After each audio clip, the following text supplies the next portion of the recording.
Donc, écoutez, bonjour à toutes et à tous et merci de nous rejoindre pour ce webinaire consacré aujourd'hui à la présentation du monde de Cléo pour les CM1 et CM2 avec Antoine Sauté. Alors, je me présente, moi je suis Annick Chélan, je travaille pour les éditions Retz. Et Antoine, Antoine, tu es auteur de la collection, un des auteurs, enfin, principal auteur de la collection Le Monde de Cléo. Tu es diplômé en sciences de l'éducation et en linguistique. Tu as été professeur des écoles, puis successivement maître formateur, formateur associé à l'UFM de Lorraine, à l'INSPE de La Réunion. Tu as été aussi directeur d'école en REP et tu te passionnes depuis toujours pour la didactique de la maîtrise et de la langue. Donc, si tu veux bien, ça va, Oui. à moins que tu aies à rajouter quelque chose, mais… Non, c'était parfait. C'était Eh bien, parfait. écoute, je vais te laisser la parole pour nous présenter le monde de Cléo, CM1 et CM2. Très bien. Merci bien. Alors, je vais donc chercher où est-ce qu'il est. Voilà.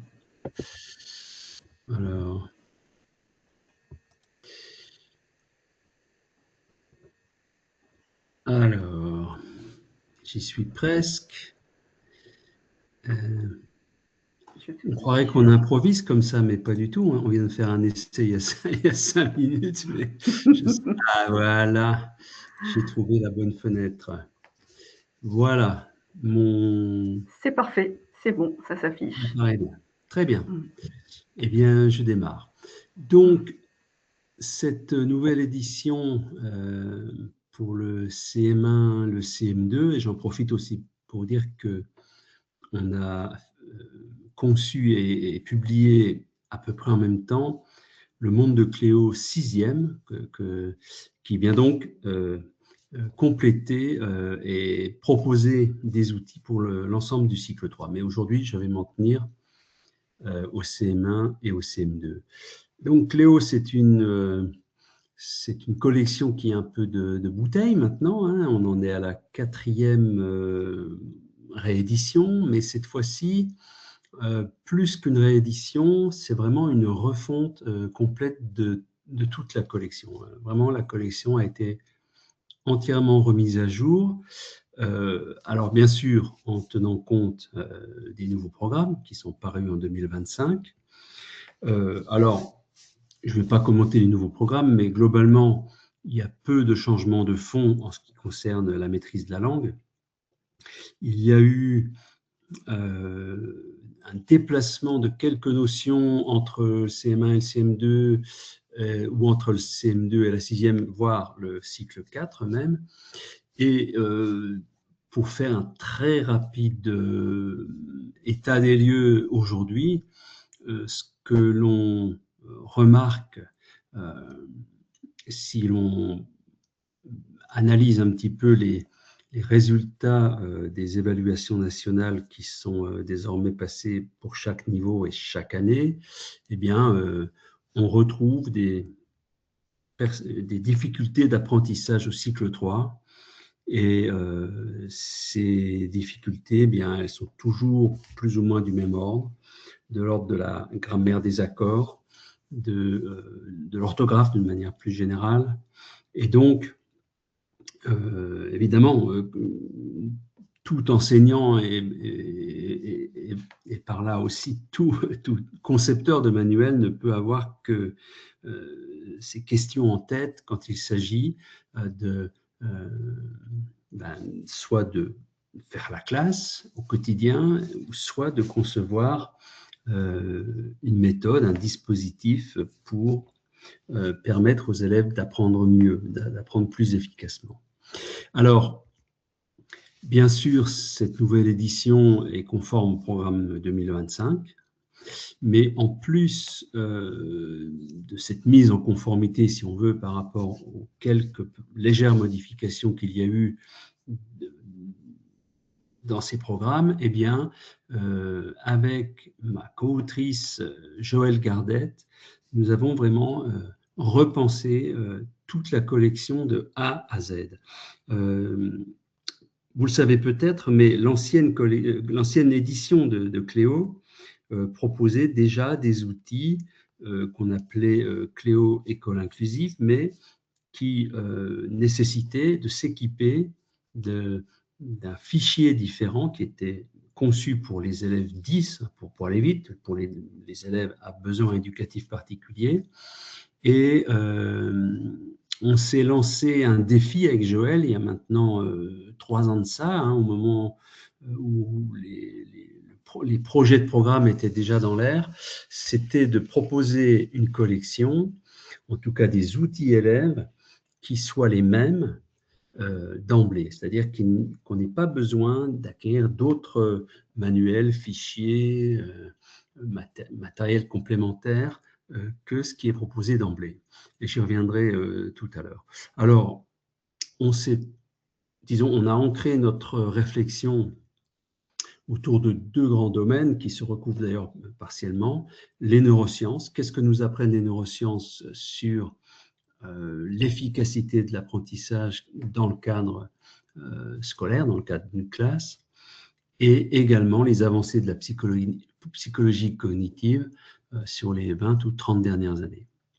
Et donc, la grande modification, le grand changement qui est intervenu dans toute la collection à partir du CE1, c'est cette volonté de prendre en compte les élèves à besoins éducatifs particuliers dès la conception d'outils. C'est-à-dire que c'est j'y reviendrai aussi un peu plus tout à l'heure, mais habituellement, en tout cas moi, quand j'étais enseignant, c'est comme ça que je fonctionnais.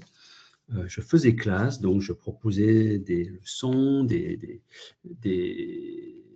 séances, des séquences, etc. Et j'attendais de voir, en fait, comment mes élèves allaient recevoir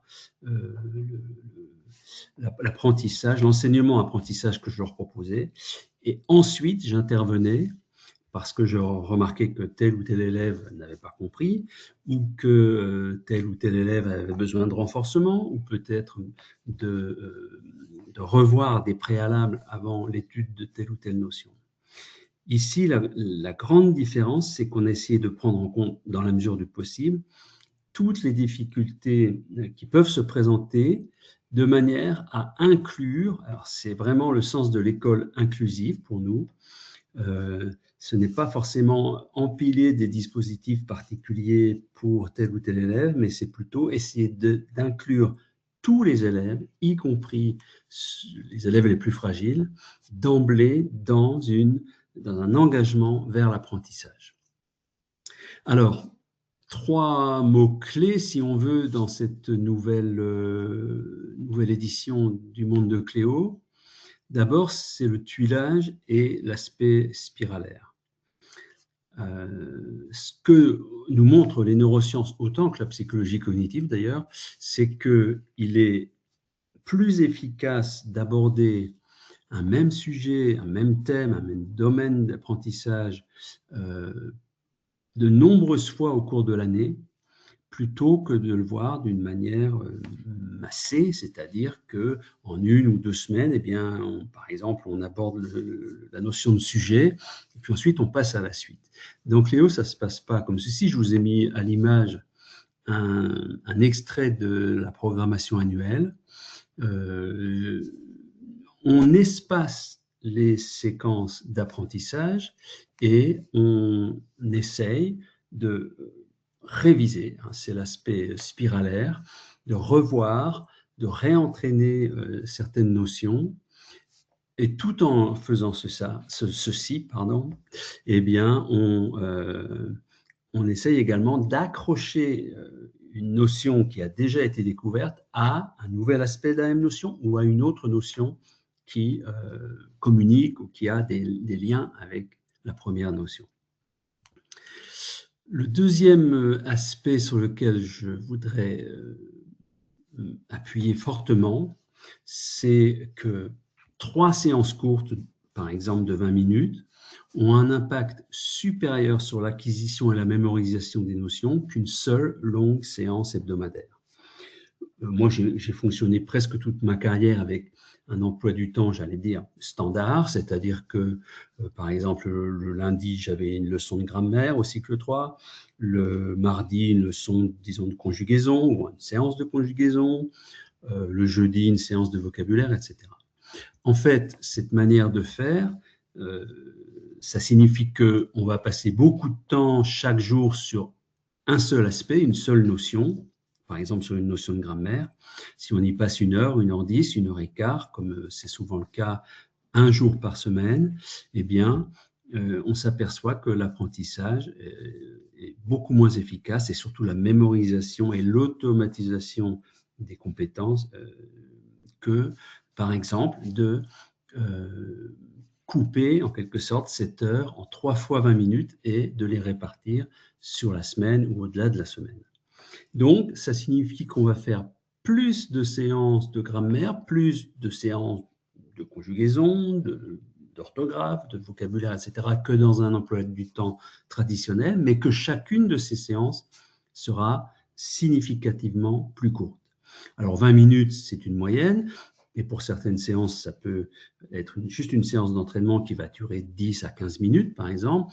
D'autres, quand il y a une nouvelle notion abordée, vont être un peu plus longues, ça peut aller jusqu'à la demi-heure, mais jamais 1 heure de temps. Et cette manière de faire permet aux élèves, j'allais dire, de digérer les notions, de les internaliser d'une manière beaucoup plus efficace que d'avoir un apprentissage massé. C'est ce qu'on appelle l'apprentissage distribué.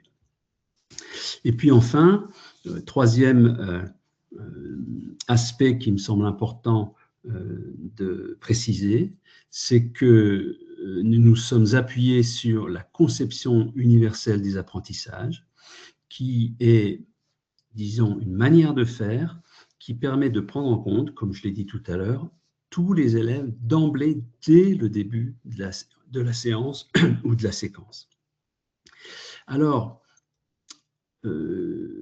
ça ne signifie pas pour autant qu'on rabaisse nos prétentions ou qu'on baisse le niveau. Non, ce n'est pas l'idée, mais c'est surtout le fait qu'on va laisser beaucoup plus de temps et beaucoup plus d'occasions à tous les élèves, qu'ils soient fragiles ou qu'ils soient déjà experts, ça arrive, mais en tout cas, ils vont avoir 6, 7, 5 occasions, ça dépend des chapitres, de se remettre à travailler sur une notion. Et là, un petit dessin qui me paraît très parlant. Si je ne prends pas du tout en compte les élèves à besoins éducatifs particuliers, bien, je peux dire que je traite tous les élèves sur le même pied d'égalité. Vous voyez, dans ce schéma, tout le monde a droit au même sort, c'est-à-dire un petit marchepied qui permet aux deux plus grands élèves de bien voir le match, mais la petite, même avec ce marchepied, ben, elle est défavorisée. Donc ça, l'égalité, évidemment, c'est une notion assez large, c'est un concept assez large, mais dans le cadre de la classe, l'égalité n'est pas suffisante. Si je propose à tous le même menu, ben, vous le savez aussi bien que moi, certains élèves n'apprendront pas ou n'apprendront pas de manière la plus efficace.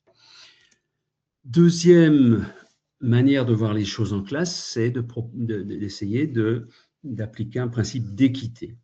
Alors ici, on voit que la grande qui n'a pas besoin de marchepied, ben, on ne lui en donne pas, alors que la petite qui en a besoin de 2 pour voir le match, eh bien, elle en bénéficie de 2. Et là, on peut dire, voilà, on a trouvé un juste milieu et ça permet à tous de voir le match. En réalité, c'est un système qu'il va falloir réadapter à chaque fois qu'un nouvel élève arrive, par exemple, ou quand un élève progresse, ou dans notre image, qu'un élève grandit, eh bien, il aura besoin plus que... Donc, je serai sans arrêt en train de réajuster individuellement tous les dispositifs que je mets en place pour assurer l'équité de mes élèves. Alors, bien sûr, c'est déjà un pas par rapport à la situation précédente, mais on peut aller encore plus loin. Et pour être sûr disons, d'accorder à tous les élèves les mêmes chances de voir le match, eh bien ici, une solution d'inclusion qui ne met personne d'emblée, en dehors du champ de ce que je propose, eh bien, c'est de remplacer la barrière en bois par un grillage. Et dans ces conditions, tous les élèves, qu'ils soient plus ou moins grands, qu'ils arrivent en cours d'année, qu'ils grandissent en cours d'année, peu importe, ce dispositif, à la base, d'emblée, bénéficie à tous. Il y a une question que parfois on me pose, c'est que cette manière de faire, disons, freinerait les meilleurs élèves, parce que si je leur propose à tous sur un pied, enfin disons dans un système inclusif, les mêmes activités, etc., eh bien, les meilleurs vont s'embêter, hein, pour le dire vite. Et donc, bien sûr, ça va bénéficier aux plus fragiles, mais pas forcément à tout le monde. Alors, ce n'est pas une réalité. Il y a des études qui sont en cours qui montrent que ce qui est prévu pour les élèves les plus fragiles, qui ont du mal à accéder aux apprentissages, et en fait, tous les élèves en bénéficient. Ce qui est certain profite à tous. Ce n'est pas parce que je conçois des séances ou des chapitres qui sont accessibles à tous que je vais mettre pour autant à la peine les meilleurs élèves. Tous les élèves, et notamment les élèves qu'on va appeler standards, les élèves moyens, qui sont ni particulièrement brillants, ni particulièrement en difficulté, tous ces élèves, eh bien, bénéficient de ce dispositif parce que je l'ai conçu en amont et que du coup, eh bien, chacun y puise ce dont il a besoin à la mesure de ses besoins.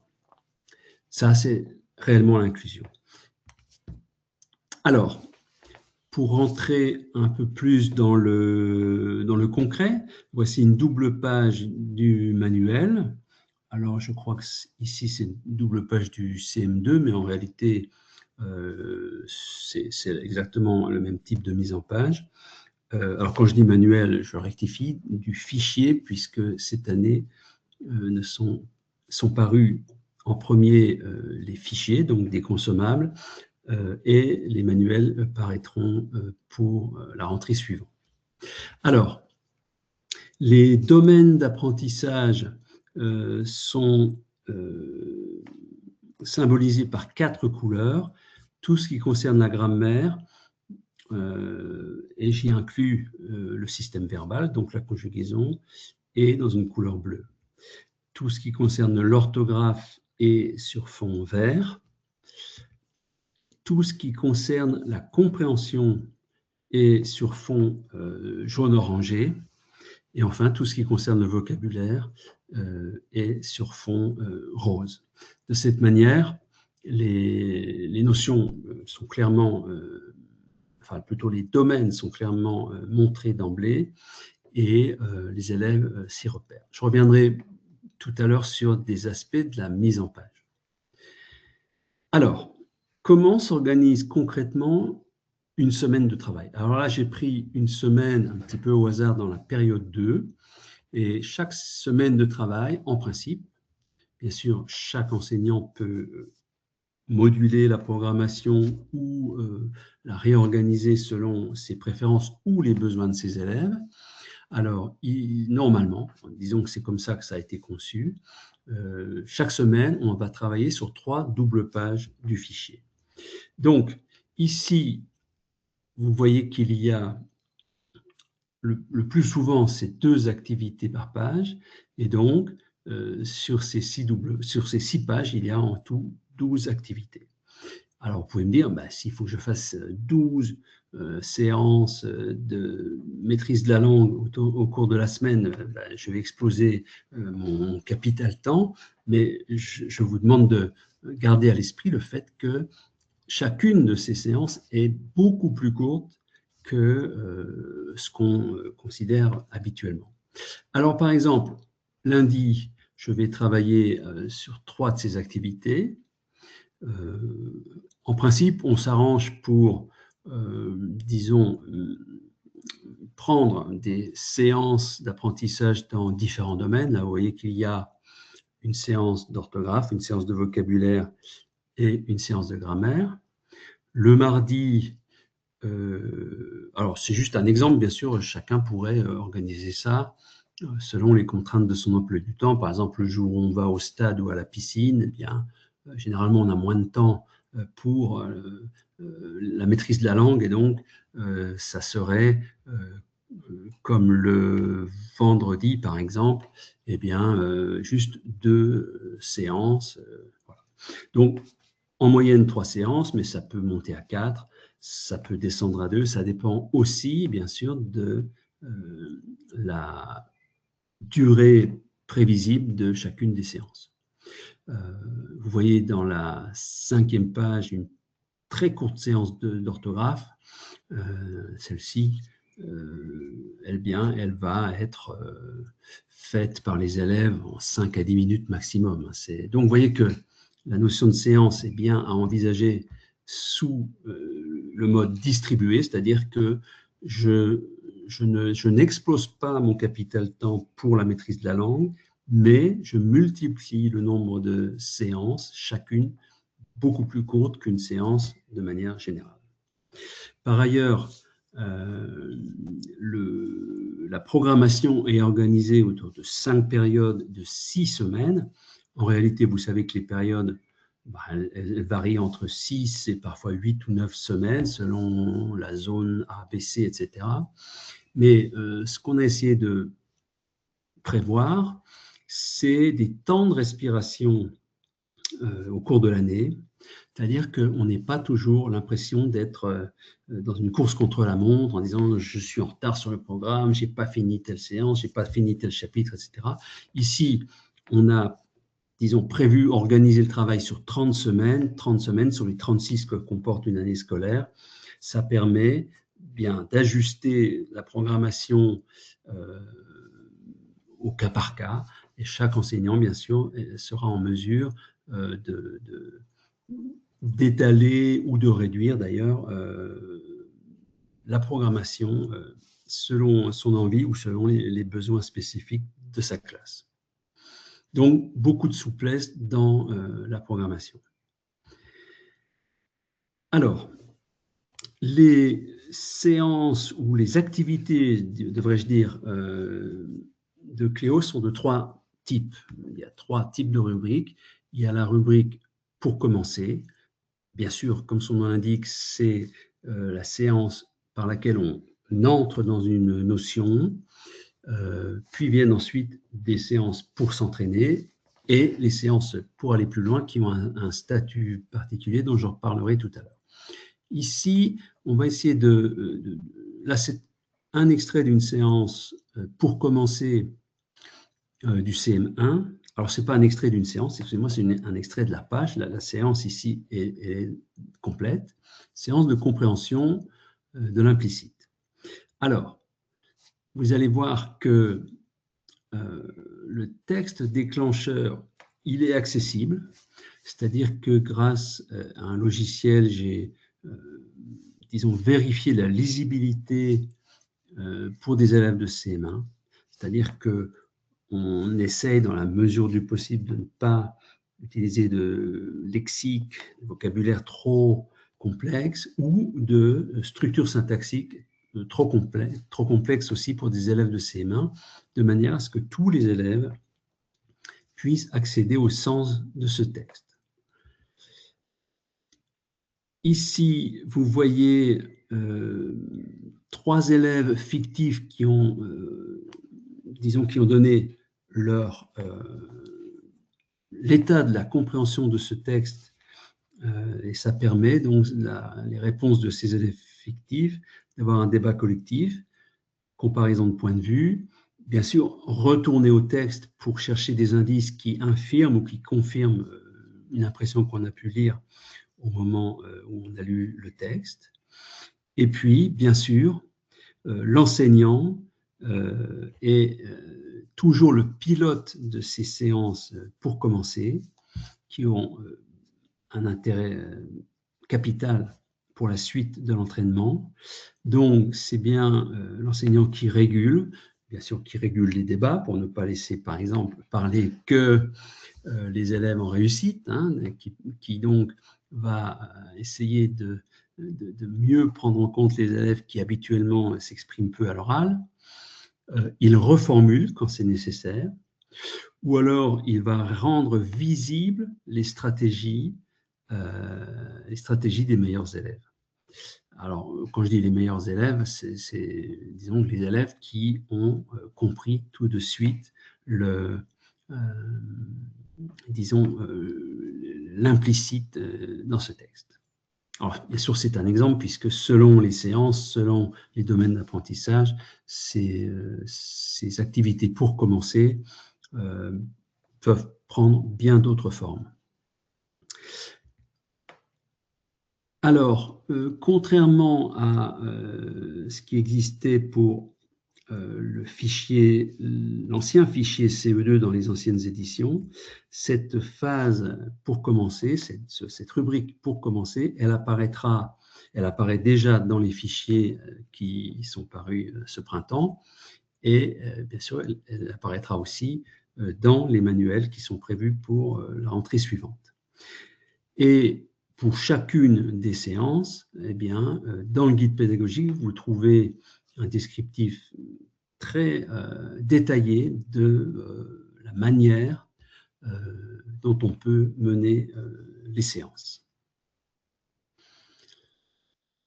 Alors, ensuite, on arrive, quand on a donc commencé l'étude d'un chapitre, eh bien, on se consacre ensuite à des activités d'entraînement qui s'appellent, bien sûr, pour s'entraîner. Alors, ces activités d'entraînement, elles ont plusieurs caractéristiques. D'abord, l'élève va se repérer grâce à ce petit bandeau de progression dans les activités qui l'attendent, en fait. Et donc, ça lui donne une sorte d'échéance. Il sait que quand on en sera à l'activité numéro 6, eh bien, ça serait souhaitable qu'il soit en réussite totale dans la tâche qu'on lui propose. Mais il voit aussi le temps qui lui reste. Et de cette manière, il gagne en tranquillité d'esprit ou en confiance en soi. Il dit, OK, peut-être la première, je n'avais rien compris. Peut-être la numéro 2, j'étais encore pas trop sûr de moi, mais c'est pas grave. Il n'est pas pénalisé pour ça. Et pour les élèves les plus fragiles, évidemment, ça a une importance capitale parce que ça leur permet de travailler sur le même type de tâche, la même présentation, les mêmes consignes pendant, dans cet exemple-là, 6 séances. Et donc, ils savent qu'ils n'auront pas une sanction couperet qui les attend dès l'exercice numéro 1 ou l'exercice numéro 2. Alors, vous voyez aussi que la présentation des activités est la plus claire possible pour s'adresser autant que possible à tous les profils d'élèves, y compris les profils d'élèves 10, par exemple. Les consignes sont claires, c'est-à-dire que s'il y a besoin de 2 consignes, eh bien, on utilisera 2 consignes et elles sont organisées de manière à ce qu'elles soient lues au moment où on en a besoin. Donc, contrairement à ce qui existait autrefois, il n'y a pas de double consigne.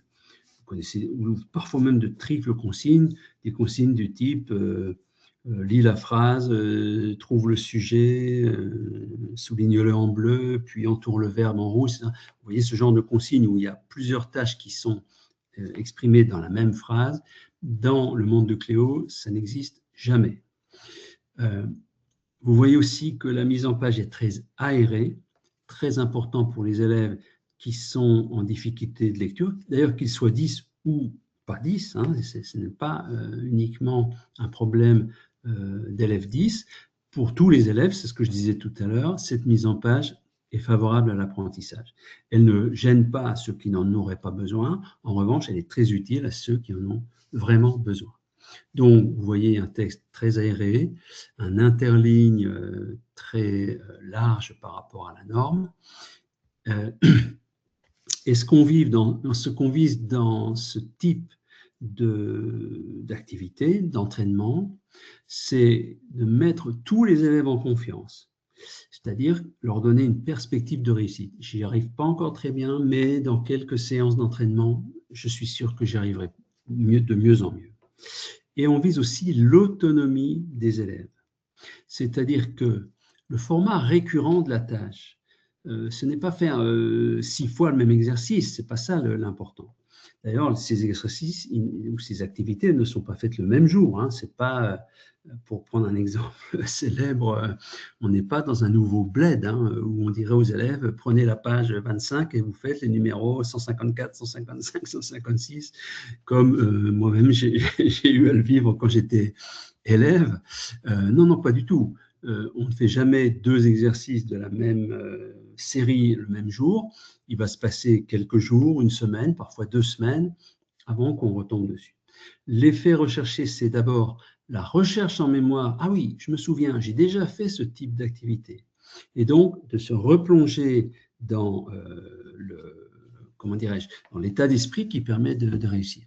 Et puis, l'élève se souvient aussi à la fois de ses échecs, mais aussi de ses réussites. C'est-à-dire, ah oui, l'autre jour, j'avais confondu, par exemple, les verbes et les noms. Maintenant, j'ai mieux compris, je vais faire attention. Donc, le fait aussi d'utiliser la même consigne, la même tâche, la même présentation, ça décharge l'élève, ça réduit sa charge cognitive et il a vraiment l'attention et la concentration nécessaires pour se consacrer à la tâche elle-même et non pas à tous les à côté. Voilà, parce que petit à petit, sur une série, eh bien, il sait où il va, il sait quelle procédure utiliser pour réussir et il n'est pas pris, j'allais dire, au dépourvu face à des tâches qui sont récurrentes. Très important. Et puis, un aspect, bien sûr, qui est très souhaitable, qui vient en même temps, eh bien, c'est que pour la plupart des élèves, quand ils sont face à ce type de situation récurrente, leur autonomie gagne, augmente très, très rapidement. C'est-à-dire que la plupart des élèves sont capables de gérer vraiment tout seul en autonomie de telles activités. Et quand on enseigne dans un cours double ou dans un cours multiple, évidemment, c'est très intéressant. Et donc, pour l'enseignant, ça va permettre d'avoir plus de temps à consacrer aux élèves qui en ont réellement besoin.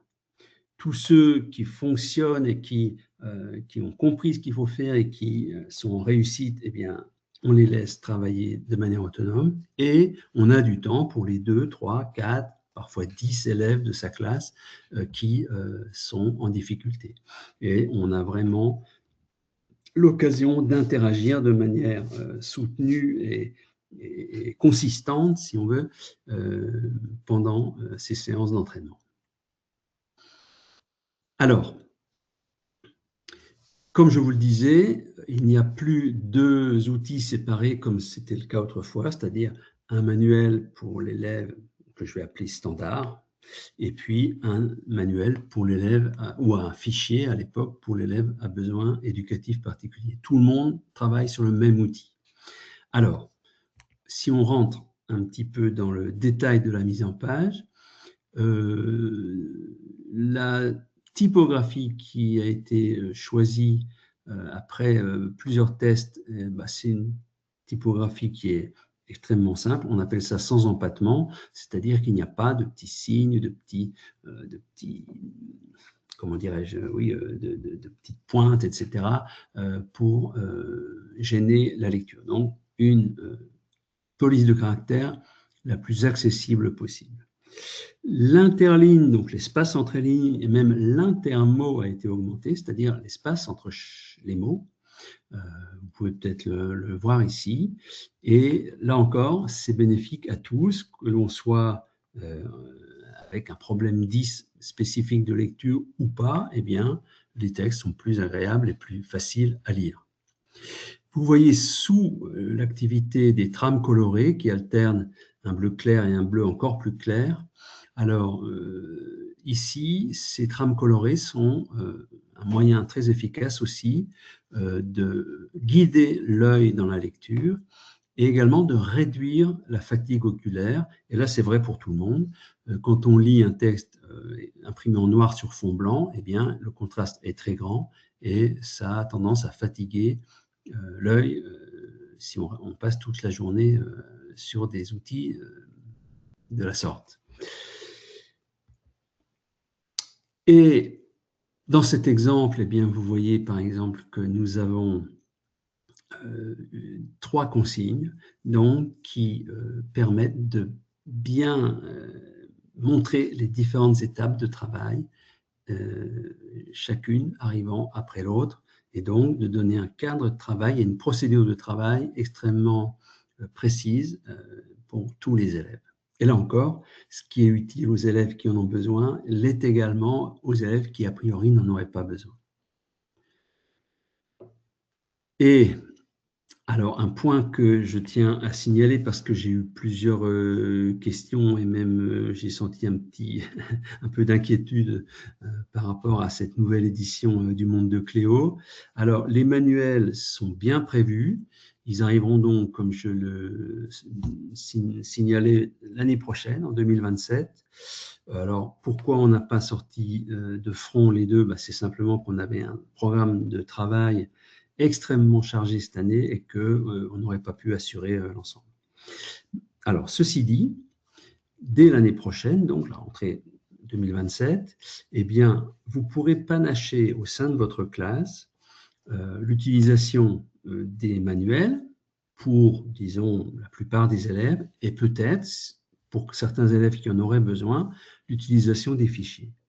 Et on s'est appliqué également à ce que quand on travaille sur le manuel ou sur le fichier, eh bien, la pagination est exactement la même, les numéros d'activité, la présentation générale de l'activité sont exactement les mêmes, ce qui fait que ça sera beaucoup plus facile de s'y retrouver que dans la précédente édition où il y avait un fichier école inclusive qui était spécifique à certains élèves et il fallait découper les fiches, il fallait, bon, disons que c'était un premier pas vers l'inclusion, mais ici, nous pensons avoir fait un pas encore plus important. Et donc, ça permettra donc d'avoir un stock de manuels, évidemment, qu'on ne renouvelle pas chaque année, et puis d'acheter, alors bien sûr, au point de vue des commandes, moi-même, j'ai connu les affres des commandes au mois de mai-juin en disant « Oh là là, on a seulement telle somme par élève, comment je vais répartir, etc. » Là, s'il y a quelques fichiers à acheter pour compléter les manuels, eh bien, ça ne viendra pas grever le budget d'une manière trop importante. Alors, que se passe-t-il après les entraînements, après la série d'entraînements? Eh bien, il y a bien sûr une phase de synthèse, elle est très importante. Et donc, ici, je voulais symboliser sous 2 formes.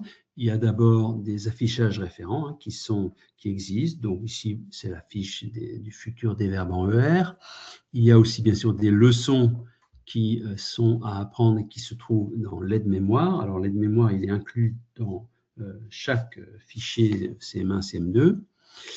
Et puis, il y a, pour assurer qu'une compétence, même si elle est maîtrisée, soit renforcée et soit réellement assimilée, une phase de consolidation, alors à base des activités qu'on appelle 5 minutes chrono, c'est-à-dire c'est un peu l'équivalent du calcul mental ou du calcul réfléchi, mais appliqué à l'étude de la langue, des dictées, bien sûr, hein, des copies, pourquoi pas. Et puis, il y a aussi une phase de transfert. Alors, le transfert, bien sûr, il va se faire au cours de production d'écrit ou d'activité d'écriture. Et vous trouverez dans le guide pédagogique beaucoup de pistes détaillées pour des activités de production d'écrit ou des activités d'écriture, et en particulier activités d'écriture courtes, c'est-à-dire non pas de longs projets d'écriture qui s'étalent sur 1, 2, 3, 4 semaines, mais plutôt des activités d'écriture très ponctuelles et qui sont comme les gammes que ferait un pianiste, par exemple, pour maintenir son habileté au piano. Ces activités d'écriture, elles sont très courtes. Généralement, elles sont effectuées en une seule séance, parfois 2 séances maximum. Et ça permet vraiment d'entraîner et d'appliquer, d'utiliser les procédures qu'on a entraînées lors des séances précédentes d'études de la langue. Alors, je m'aperçois que j'ai oublié une diapo, mais je vous avais dit qu'il y avait 3 types d'activités. Je vous les rappelle: activité pour commencer, entrer en matière; activité pour s'entraîner, des activités assez nombreuses pour que les élèves aient le temps de réussir et de comprendre et de mémoriser les procédures à utiliser. Et puis la 3e catégorie d'activités, elle n'apparaît pas dans le fichier ni dans le futur manuel. Ce sont les activités pour aller plus loin.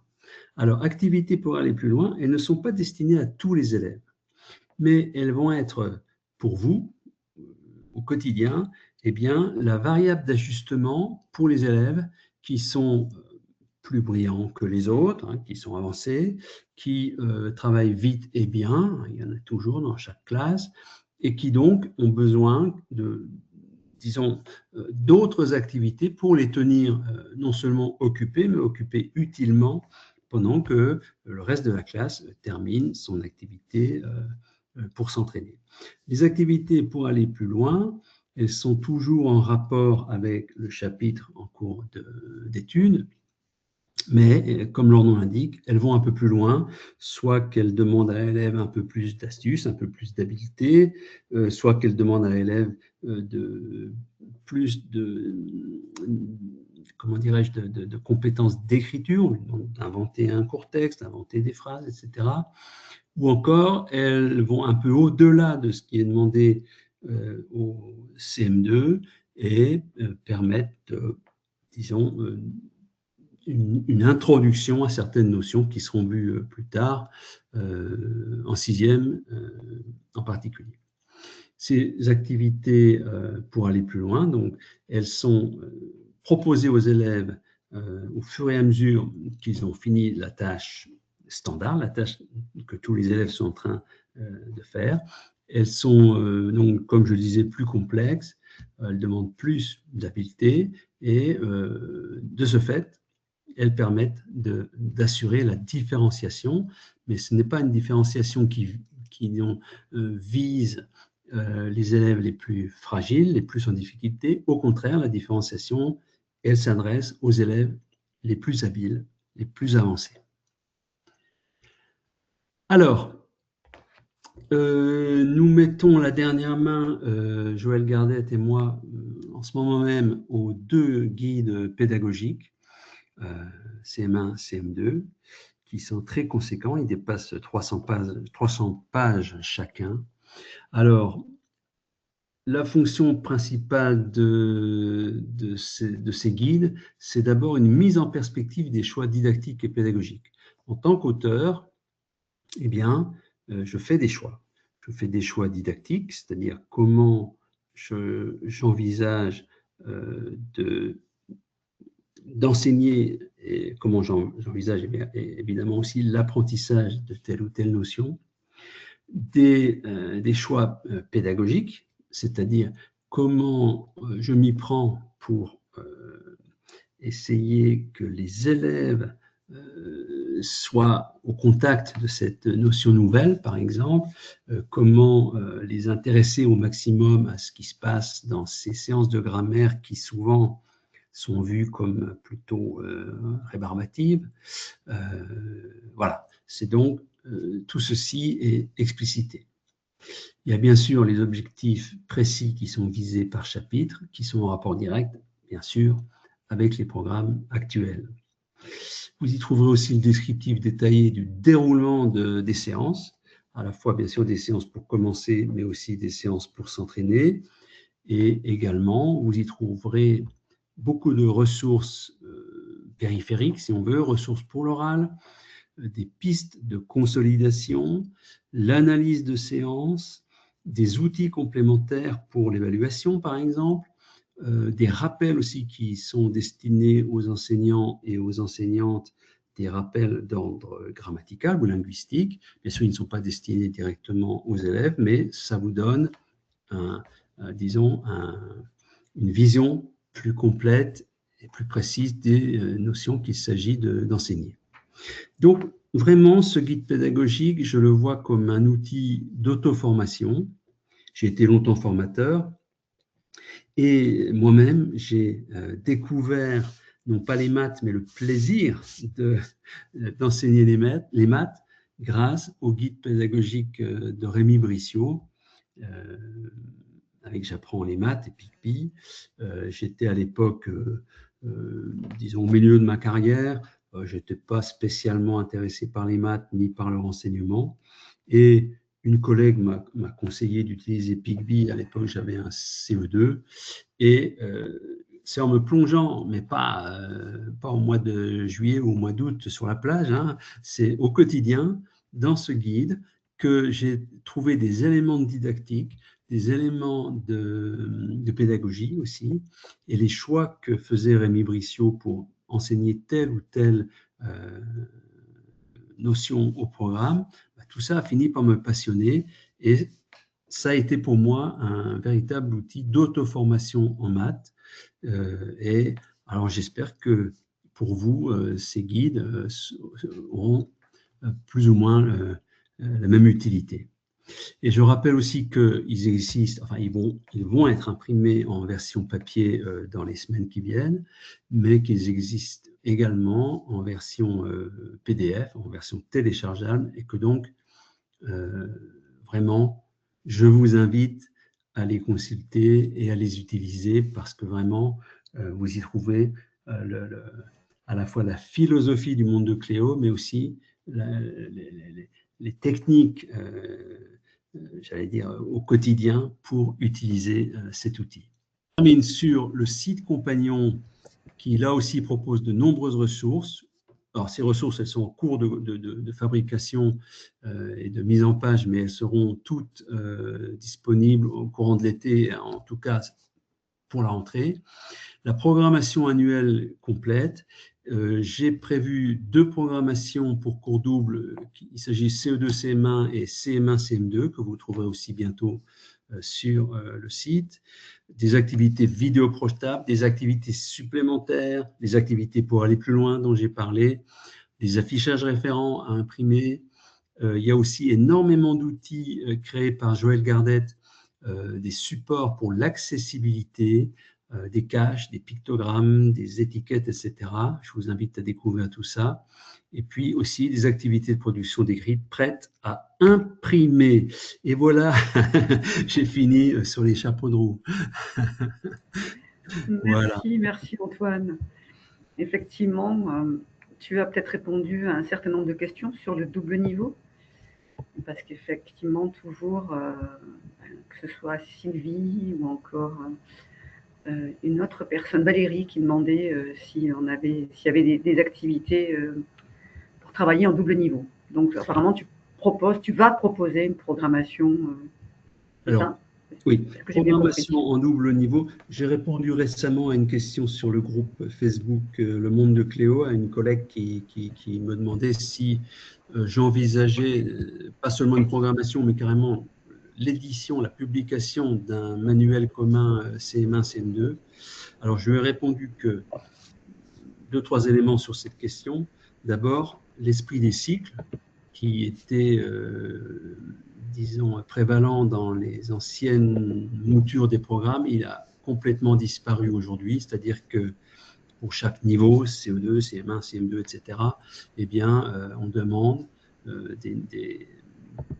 disons, d'introduire telle ou telle notion au CM1 ou au CM2, et puis les compétences doivent être acquises en fin de CM1 ou en fin de CM2. Donc l'esprit des cycles, je le regrette, mais c'est la réalité, a disparu de la philosophie de ces programmes.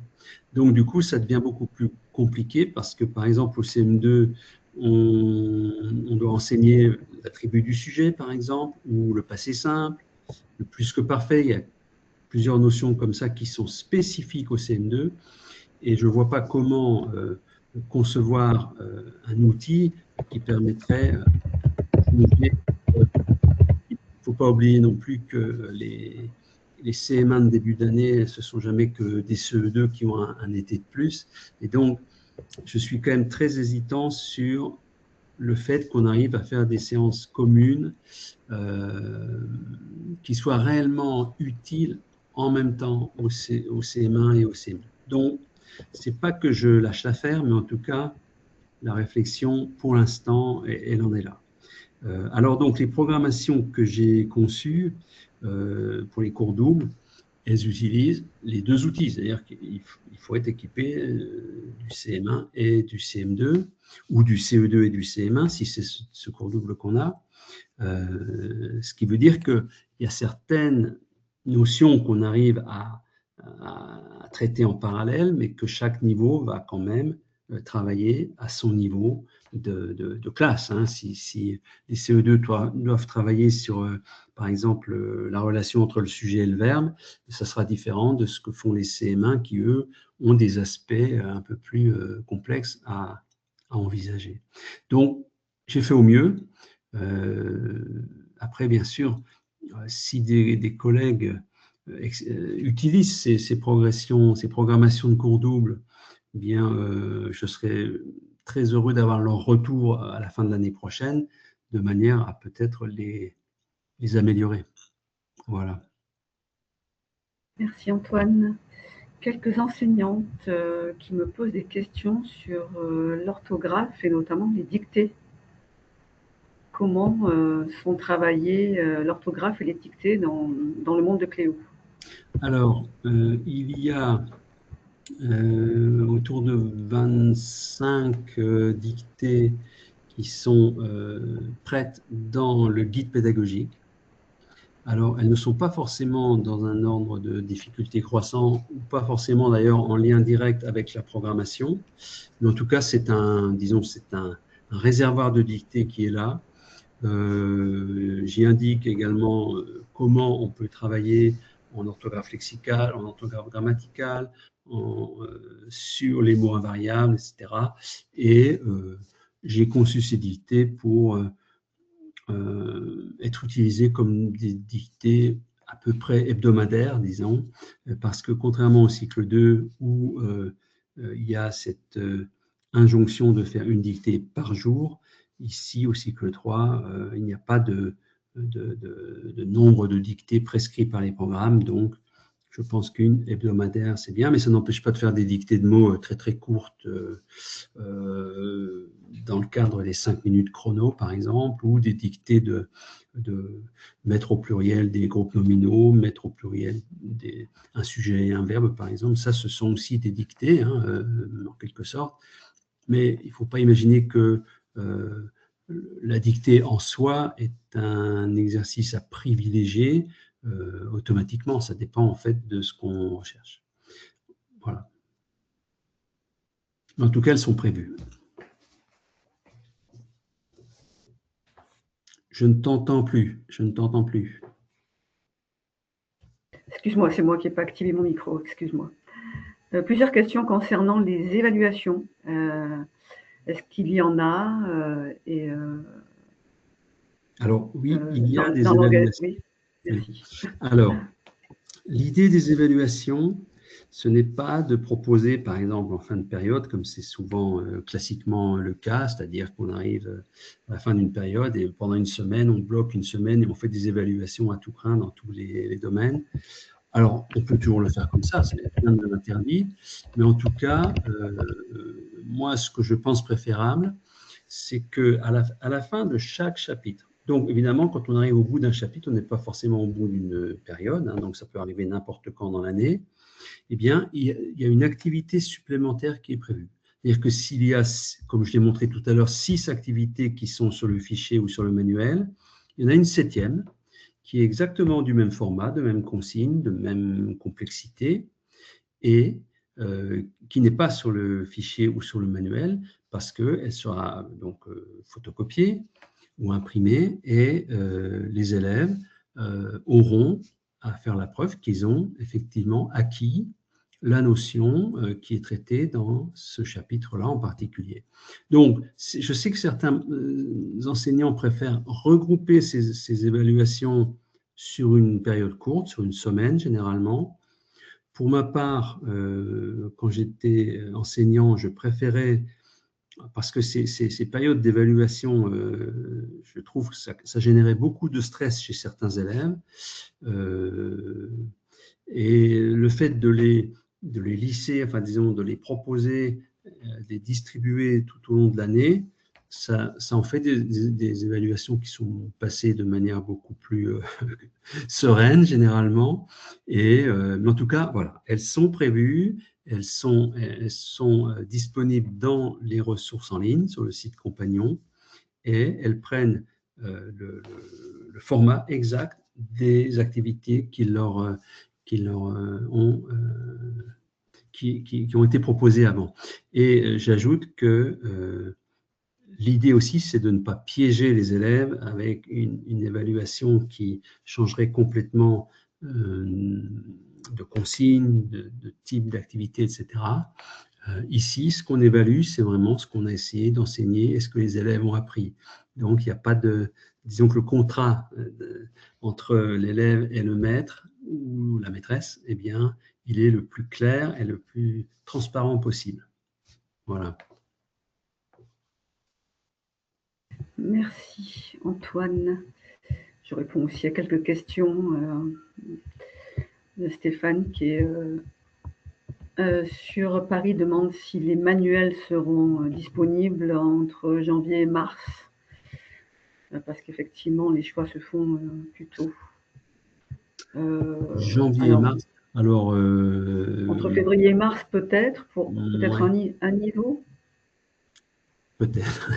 Là, vraiment, j'ai pas toutes les. C'est pas moi qui ai toutes les choses en main. Ça dépend de toute la chaîne éditoriale. Donc, ça part bien sûr de moi, mais ensuite, ça va l'édition, la mise en page, l'imprimerie, la diffusion. Et donc, tous les éléments de la chaîne doivent se suivre avec le moins de perte de temps possible, mais il arrive qu'il y ait un peu de retard. Donc là, je ne peux pas promettre. Et on a en tête effectivement ces dates qui sont assez tôt dans l'année, donc je veux voir avec le service éditorial, mais on fera en sorte de paraître au plus tôt. Voilà. Hélène me demande s'il y a des diaporamas qui permettent de reprendre le déroulé d'une séance. Alors, des diaporamas au sens propre, non, mais en revanche, toutes les activités pour commencer sont vidéo projetables. C'est-à-dire que, alors moi j'ai eu la chance à la fin de ma carrière d'avoir un vidéoprojecteur, donc c'était, je m'en servais vraiment au quotidien. Et le fait d'avoir sur l'écran exactement ce que l'élève a sur son fichier ou sur son manuel, évidemment, ça rend les choses beaucoup plus fluides. D'autant que moi, à la fin de ma carrière, j'avais souvent des CE1 ou des CE2, ou les deux ensemble.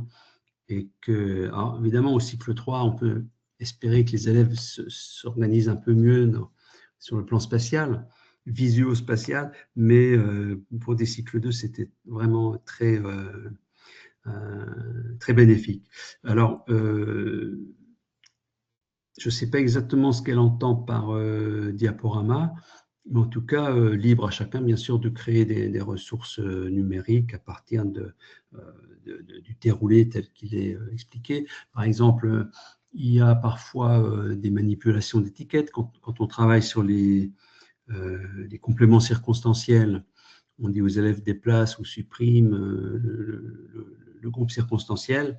Si on a la chance d'avoir un tableau numérique, effectivement, on peut préparer des étiquettes et les déplacer ou les supprimer de manière très visuelle sans avoir à préparer de matériel concret avec des étiquettes en carton ou des marqueurs.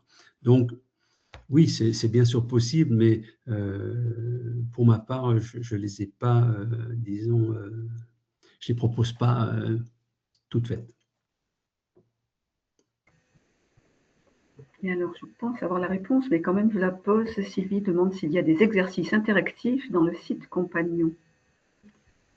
Non, il n'y a pas de site, il n'y a pas d'exercice interactif.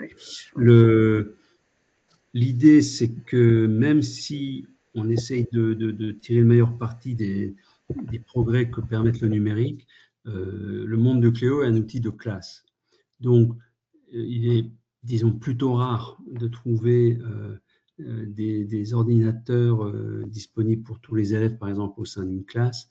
Donc, il y a d'autres outils qui existent pour ce type de… Alors, c'est souvent vu dans un cadre de remédiation, mais ce que nous focalisons vraiment sur la conduite de la classe. Et donc, malheureusement, ou peut-être pas si malheureusement que ça d'ailleurs, je ne sais pas, selon ce qu'on en pense, le fait de mettre des élèves au travail individuel sur des ordinateurs ou des tablettes, chacun devant son écran. Si vous voulez mon opinion, peut-être vous ne la voulez pas, mais je vous la donne quand même, c'est l'apprentissage de la grammaire ou de l'orthographe au sein d'une classe, c'est, pour employer des grands mots, c'est la communauté apprenante. C'est-à-dire que l'apprentissage, il est meilleur, il est plus efficace et aussi plus, j'allais dire, plus signifiant, plus agréable aussi, quand on est plusieurs à apprendre la même chose. Si on est chacun face à son écran, alors bien sûr, on peut faire des progrès, j'allais dire, techniques, pourquoi pas, mais l'aspect collectif, coopératif, collaboratif de l'apprentissage au niveau des élèves me paraît très important. On apprend mieux quand on apprend ensemble et non pas chacun devant son écran. Alors, je le répète, c'est mon opinion. Je ne suis pas du tout contre les écrans ou contre le numérique d'une manière générale, mais en tout cas, quand on enseigne, je pense qu'il est important de garder cet aspect du collectif de la classe. C'est-à-dire qu'on essaye d'entraîner tout le monde vers l'apprentissage.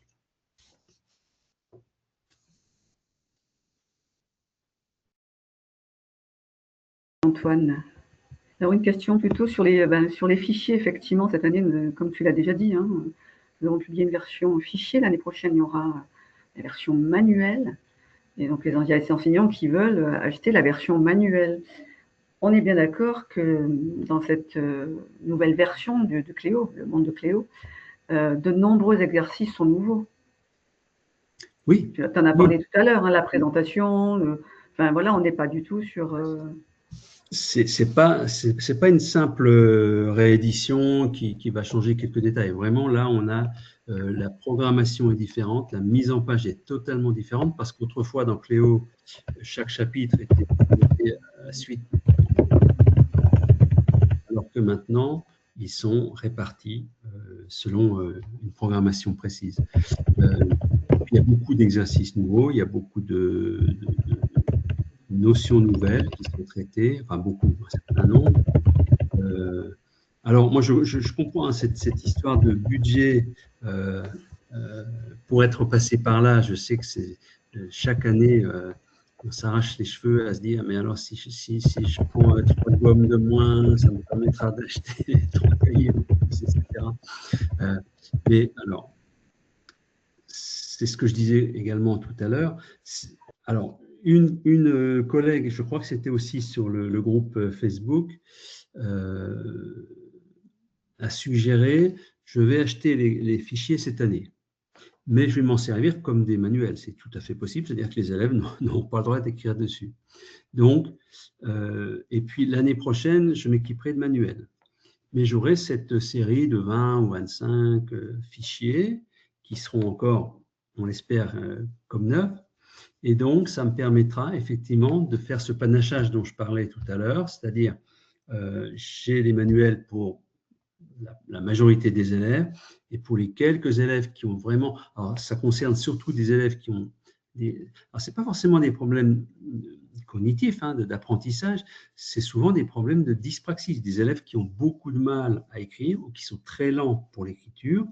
Alors, certains vont être équipés d'un ordinateur parce que il y a une convention grâce à la MDPH, et donc ils n'ont plus à écrire vraiment concrètement avec un crayon ou un stylo sur du papier, mais on n'est pas toujours dans ces extrêmes. Et pour des élèves qui seraient particulièrement lents ou malhabiles pour l'écriture, alors évidemment, sur un fichier, la tâche d'écriture, elle est beaucoup moindre, hein, on a moins à recopier, mais ça permet aussi d'assurer que chaque élève a le même, comment dirais-je, le même accès à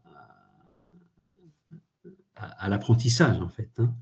Donc, voilà une option possible, s'équiper de fichiers cette année, de manuels l'année prochaine, et puis petit à petit, réutiliser le stock de fichiers pour les élèves qui, chaque année, auraient besoin du fichier plutôt que du manuel. Voilà, ça peut être une idée.